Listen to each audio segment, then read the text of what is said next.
Hey y'all, welcome back to my channel. Today we're going to do a real quick ravioli casserole, and I've already got everything started. Right now I'm trying to get some more of this done.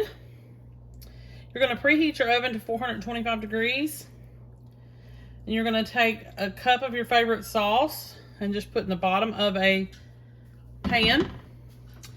And this one's going to be just a teeny bit different. You're just going to kind of all throw it all in there together.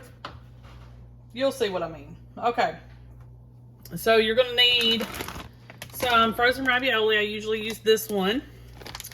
And it is like a 25-ounce bag. They do have bigger, so you need to be careful on that. You're going to take half of this bag and you're going to put it here on the bottom.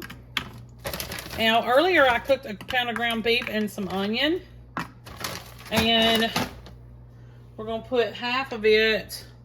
Yes, I know that we did the sauce separate. I know it's the way this recipe is, a little bit different. Sauce and onion mixture, you're gonna just sprinkle it over.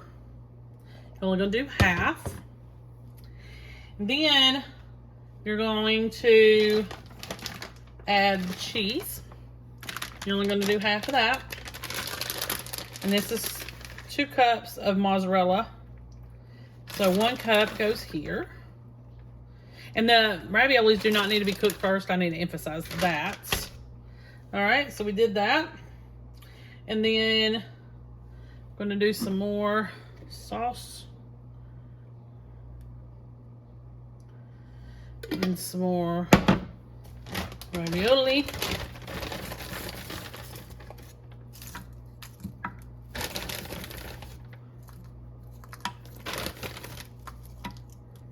So this is actually a lot easier than some of the ones I've done before. Okie dokie. Sauce.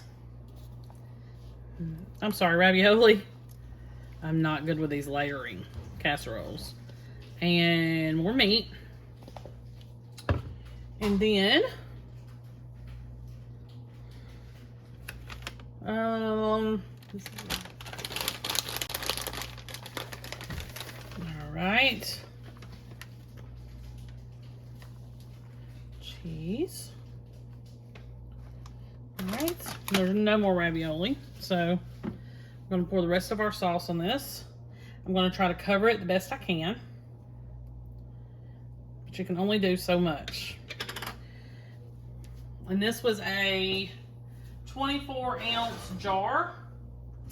I'm going to add a little bit of water to it so we can get the rest of this out. Of course, you can use more if you prefer. Alrighty.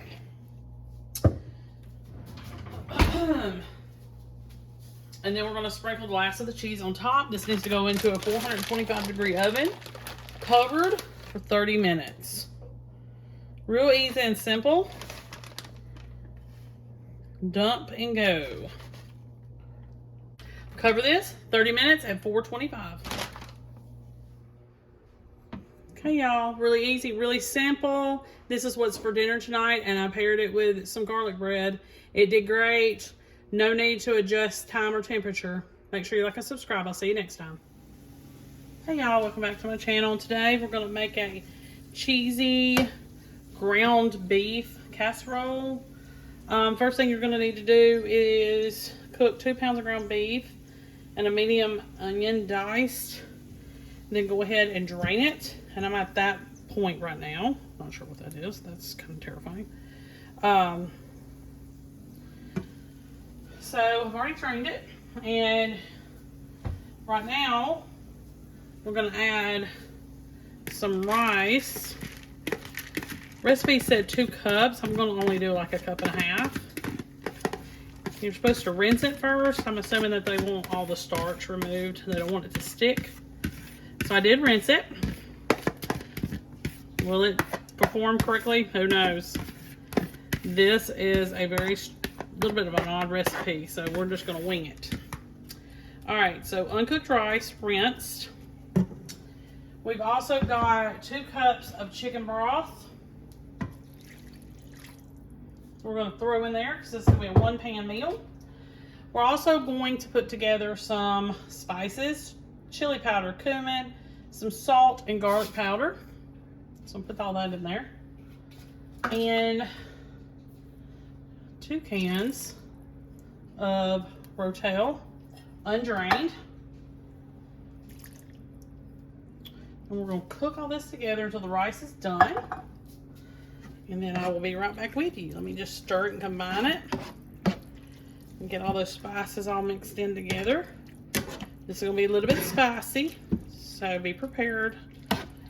But hopefully it'll be real good. I think the only thing left we've got to do when we come back is add cheese. Then we'll be finished.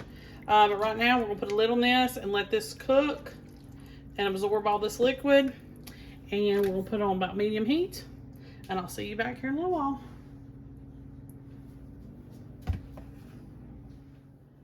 Okay, y'all, so this is the finished product. You do need to add some cheese stir it into the rice, and then add some on top. And if it's not melting fast enough after you place the lid back on it, just stick it under the broiler just for a few minutes, and you should have it melted and ready to serve. Make sure you like and subscribe. I'll see you next time.